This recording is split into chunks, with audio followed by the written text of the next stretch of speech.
12:30 น.วันที่3 มกราคม 2569พี่น้องตอนนี้ก็มาถึงวัดป่าธรรมวิเวกแล้ว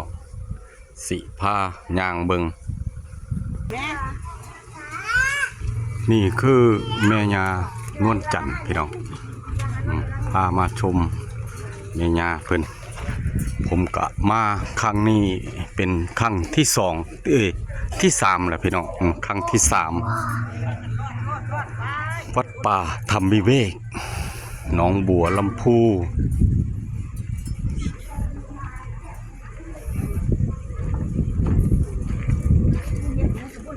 กินลูกเดียว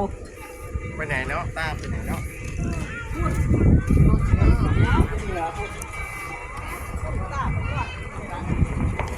ไปพี่น้องเลาะเบิ่งเรื่อยๆกรุณาถอดรองเท้าหอดนี่ก็ระวังห้อนพี่น้องพื้น ศาลปู่ศรีสุโธแม่ย่าศรีปทุมมา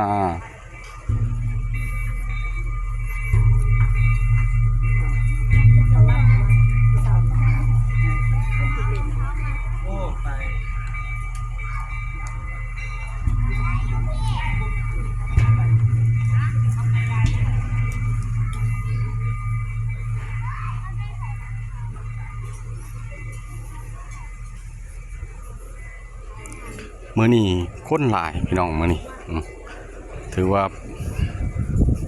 ปีใหม่เนาะลูกหลานมาจากกรุงเทพกรุงไทยกับประธานลงก็มาเที่ยวมาไหว้มาขอพรปู่ย่าหลายพี่น้องมื้อนี้คน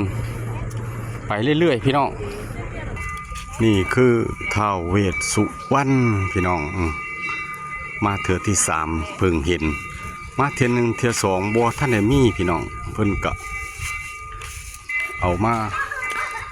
ติดตั้งใหม่เรื่อยๆพี่น้องมีแต่สิ่งศักดิ์สิทธิ์มีแต่บารมีหลายพี่น้องวัดนี่ผู้ใดบ่ทันนำมาก็มาเด้ออยู่ทางในนี่คนจะหลายพี่น้องมาเท่าใดคนแน่นพี่น้องทางในนี่ไปเข้าไปเบิ่ง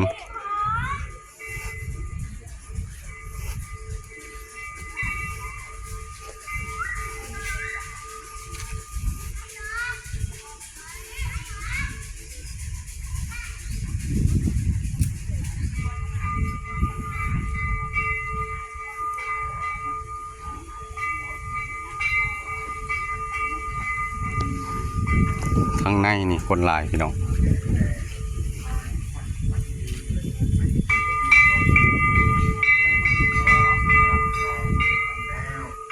บ่ว่าจะจุดธูปบ่ว่าจะ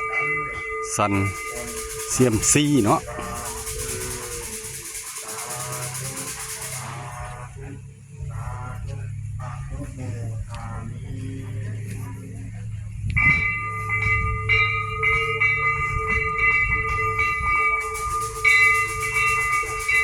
เทพสิ่งศักดิ์สิทธิ์จะมีทุกทิศ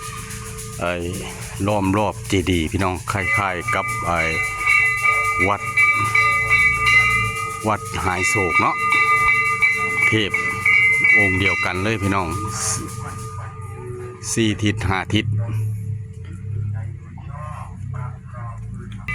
นี่คือศาลากัมเลียนพี่น้องเพิ่นกำลังก่อสร้าง